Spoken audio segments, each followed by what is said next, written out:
Hey Joe, you always tell me that I'm writing about you on Facebook, so today I decided I'd do a video. I'm going to have this set to post at 3:36 p.m., which will be your official 21st birthday. You know, when I was pregnant with you, I made everything about me. It was all about my back, all about my legs, all about my stomach, my head, the fact that I couldn't eat certain foods, blah, blah, blah. Mainly, though, I was terrified that labor was going to hurt, and frankly, I didn't want to go through it. I am pleased to say that, while it was extremely uncomfortable, it wasn't as bad as I thought it was. I was grateful for that. But I was not prepared to be a mother, and I'm going to say the first 2 months that you were born, I actually felt like the babysitter of the world's most awesome child, and I kept waiting for the real mom to come and take you home. I'm going to say it probably wasn't until you were about 2.5 months old, and both of your grandmothers watched you while I was working. I came home and Grandma Marber said that at KYW News Radio I came on the TV, and your little head swiveled towards it because you were so used to hearing me listen to it in the car as I drove to work every day. And I think it was at that point that I realized, oh my goodness, he's really mine. We have had some really good times and some not so good times. We did move around a lot, which made it difficult for you to make a lot of friends, but yet you did.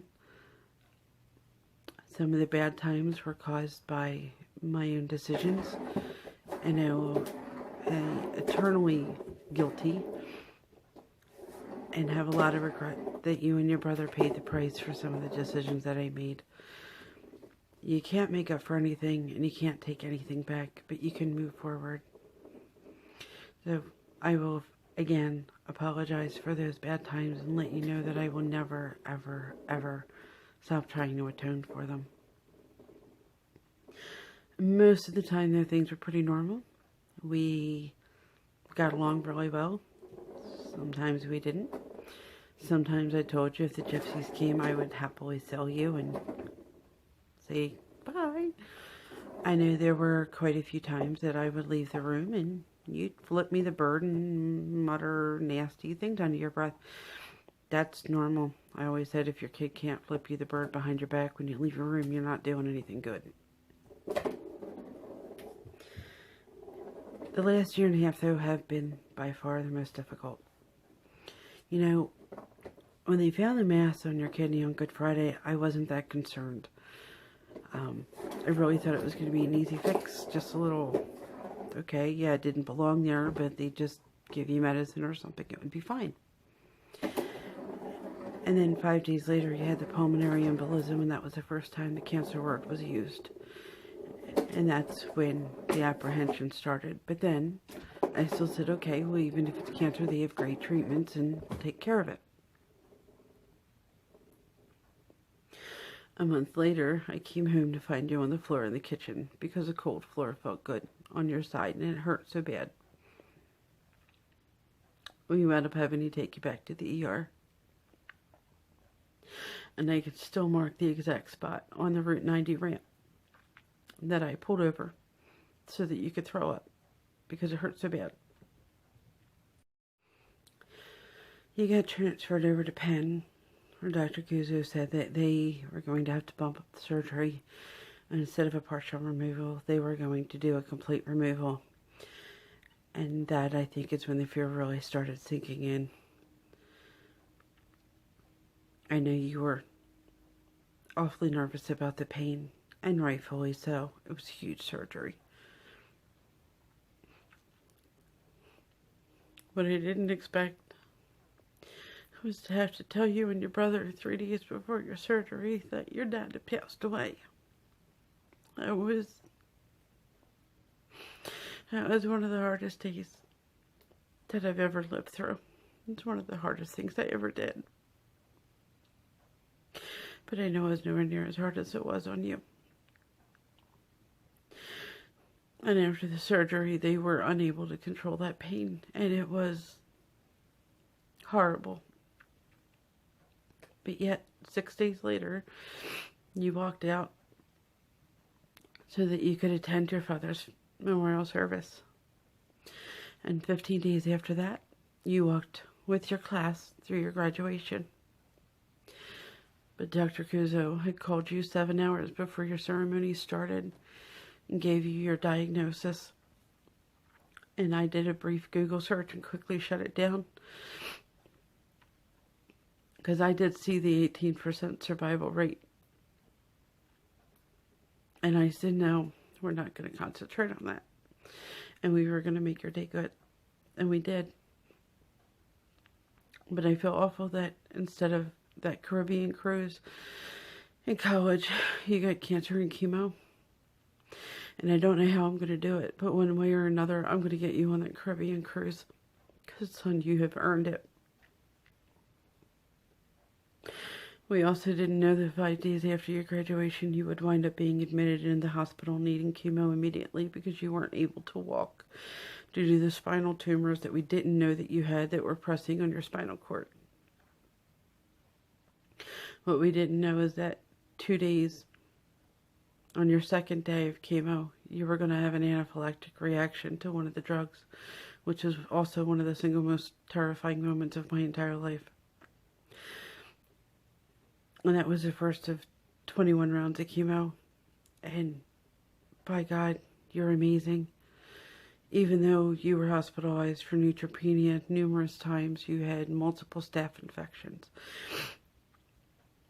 You needed multiple blood transfusions. You were at home with the IVs and the antibiotics and countless evenings spent in ERs.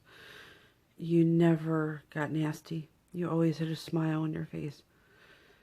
You always had a joke on your ready for the nurses and the CNEs to make it easier for them to do their job. I know there's many things that we will both actively try to forget. And there are things that we will be unable to forget and never be able to discuss. And that's okay. They were hard enough to deal with the first time through. But I am in awe of you. I am in awe of your strength. When you told me that your back started hurting again and I called Letitia, I knew that they were going to bump up your scans to make sure that you hadn't relapsed. And they did. And I came home and I told you that they were rescheduled for your 21st birthday. So instead of a celebration, you'd be fasting and drinking barium and getting scans. And I'm devastated that yet another milestone of your life was being touched by cancer. And you gave me a hug and said, Mom, it's okay. It's okay. Well, no, Joe, it's not okay. But it is what it is. And if it's one thing we do, it's what's necessary. And we do deal with things as they come. You know, I've always told you that the true character of a person becomes apparent during times of adversity. And Joseph, your true character is shown through time and time again. You are a wonderful human being. And you are a man in every sense of the word. And I know that your father isn't here to talk to you. But I'm very comfortable telling you that we are both very, very proud of the man that you have become.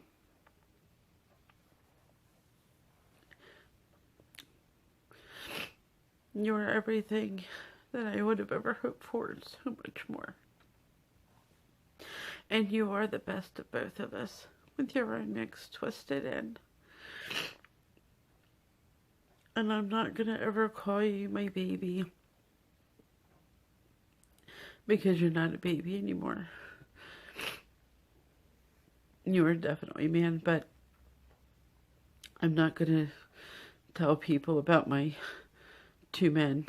With you and your brother, you're always going to be the boys, because telling people about my 2 men just is not going to sound right. Even though I know that at 3:36, you will be most likely in the MRI machine or a CAT scan. This is my way of saying happy birthday, son. I love you dearly, and you are half of my heart. And as long as there is breath in my body, I will always be here for you in whatever way I can be.